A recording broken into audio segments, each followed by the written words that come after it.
Hi, I'm Jana Hoiberg, and I'm an executive and leadership business coach, author, and speaker. The book that I wrote is The Family Business: How to Be in Business with People You Love Without Hating Them. As I was interviewing for the book, I had the opportunity of meeting a family that the dad had passed the business on to 4 children, 3 daughters and a son. Well, I had that opportunity to spend about an hour with them talking about the things they'd loved to do, the challenges that had been, how hard it had been to take the business from Dad and have that turned over to him. After we'd spent a fair amount of time talking, I asked them, I've got one last question for you.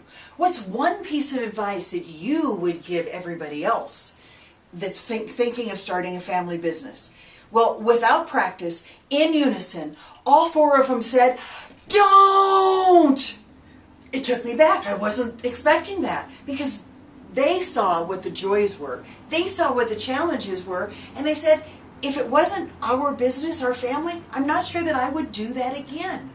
So what we're going to be talking about are some of the challenges and ways to overcome those challenges in the family business. Because here's the reality. Every family is special.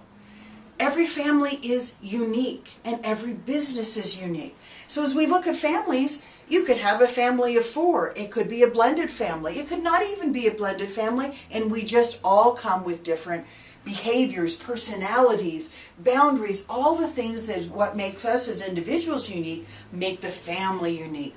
But we also have the reality every business is different.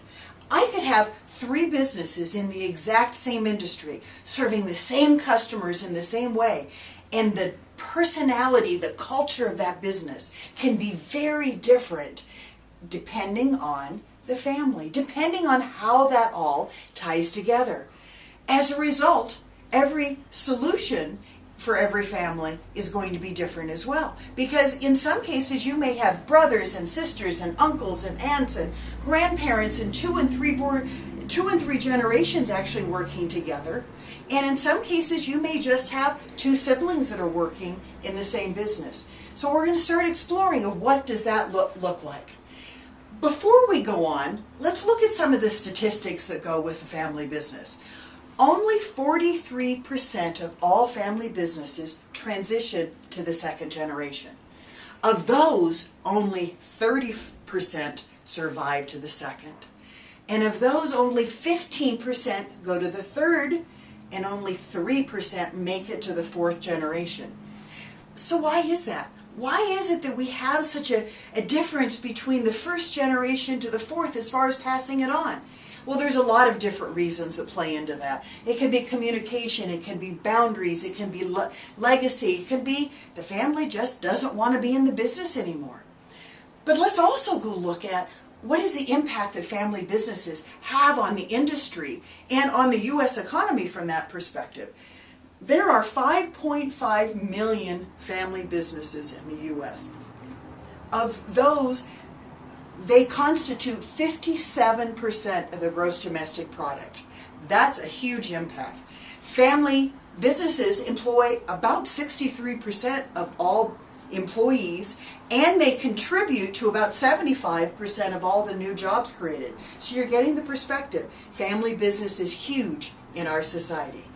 But let's look at some of the ways that we can move the family business from being that challenge, which it will always be because we're human and that's what makes us fun, to that next generation from there. Part of it is define success. What really is success? Is it just paying the bills? Is it creating a profit? What type of legacy is it that you want to create in being that family business owner? Part of it is having that conscious thought process. Stephen Covey created the quote, "Begin with the end in mind." But so often in our family businesses, we're not looking as to where do we want the family business to go? What do we want the impact to be from there? There's tremendous amounts of upside.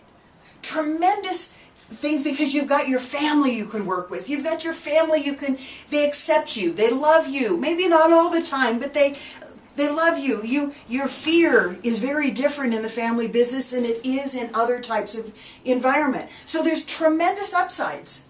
But there's also downsides that play together. One of the businesses I got a chance to interview were two brothers that got together and decided they were going to start a business. Well, they didn't start understanding where they wanted the business to end up. One of the brothers was that entrepreneurial spirit, and he wanted to grow it and provide a lot for the community and his business and his family and employees. The other brother wanted a job. He wanted 9 to 5. So the challenge came within the first couple of years. You see, brother number 1 was working all sorts of hours. Brother number 2 came in at 9, left at 5. There's nothing wrong with that, except they didn't have the same goals. They didn't have the same motivations as to where they wanted the business to be. Well, after a couple years of working together, they went, and brother that wanted the job sold the business to his other brother, left town, and it's been 25 years and they've never spoken. So the wife decides to join in the business. She's helping all those years, and I've got lots of stories about that, but it's just the dynamic played into it. Now we go, and the sons, they had 2 sons. One of the sons decided to try and work in the business for a little while, and then decided he didn't like it. So the second son came in. That's now creating a friction. So at the close of this interview with this family, I asked the wife, if you had to do it over, would you? She looked at me straight in the eye and said, no, it's not worth the cost to the family. But does it have to be that way? Absolutely not. It doesn't have to be that way. Because part of what we need to do is understand what are the boundaries, what are the roles and responsibilities, and we're going to be talking about that. But before we go there, we've got to look at business succession. What is the business succession that you want to have? I've run into a lot of family business owners that don't want their kids in the business again. It's deciding that, moving on, and sometimes understanding that us, as the current generation of business owners, we're not doing a good job at marketing the advantage to our kids. Because what we're doing is working long hours. We complain about the business. We complain about customers. We're not necessarily always talking as nice about the business as maybe we should. So the kids then get this perspective, why do I want to do that? Life's got to be easier than what mom and dad have had to deal with. Or there hasn't been family vacation. So as business owners, as family business owners, we've got to understand what message we're giving. So let's move on from there and talk about roles and responsibilities. Roles and responsibilities are who does what. When the business starts, everybody does a little bit of everything. I get it. I've been there. The challenge is when you grow from that small little company and you add the first 5 or 10, or in a lot of cases the business grows a lot and you go from 3 to 30 employees in the space of a year. But you haven't stepped back and said, here's the role for mom, here's the role for dad, here's the role for son, here's the role for uncle. And what happens is you cross all over and you step on everybody's toes. So my challenge is go pretend, because you are, that you're a real corporate business. Get those roles and responsibilities. Yes, I know you hated them when you worked for the large companies. Yes, you didn't like them because it pigeonholed you in. But it also created a boundary and an understanding of what you needed to do and what others needed to do as well. So that's roles and responsibilities. Now we go into the whole concept of boundaries. Now as we look at boundaries, and we understand how they are, we're looking really for what a lot of people call balance. And I say balance is not possible, because balance gives me that view of the scales of justice. They're always equal. That means you always have the same amount for home as you do for work. It doesn't happen. Or it's happened once in the lifetime of the business owner. Because the real reality is I look at it as you've got to create harmony. There's times you've got to work a lot of hours. There's times you've got to spend time with family. But I have the perspective that you've got 5 aspects to our lives. You've got work. It will always be there. You've got your family. You've got your health. You've got your spiritual aspect. And you've got your friends. Work is like a bouncing ball. You can bounce it and it always comes back. No matter what you do, that ball bounces back to you. The family, your health, your spiritual aspect, your friends, it's like a marble. You drop it and it might come up a little bit, but if it hits a bad surface, it shatters. And those relationships, your health, are never quite the same. We see that even more in the family business because the whole family is consumed by it. So I'll challenge you to create those boundaries. You need to have me time. I got to have time to myself.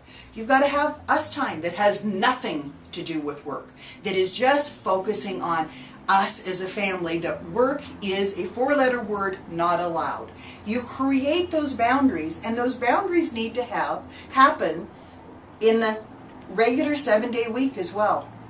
One of my clients that I was working with at one point in time, husband, wife, she wanted to talk about work when they got home. He didn't want any part of it, so it was creating friction. What they did is something that sounds so simple, but they created a time midday where they could talk about work, and when they got home there was no discussion, and that allowed them to have more of harmony and balance in the life they have. So as we look at family business, the fun part is that it's a great place to be. They're a lot of fun. You get loved the most in a family business. You have that acceptance. You've got flexibility. There's a lot of things that break into it, but you've got to understand that you've got to have the roles and responsibilities. You've got to have the boundaries if you want to have the family business that goes to the 4th generation. That's 11 and a half. Okay, well, we'll have to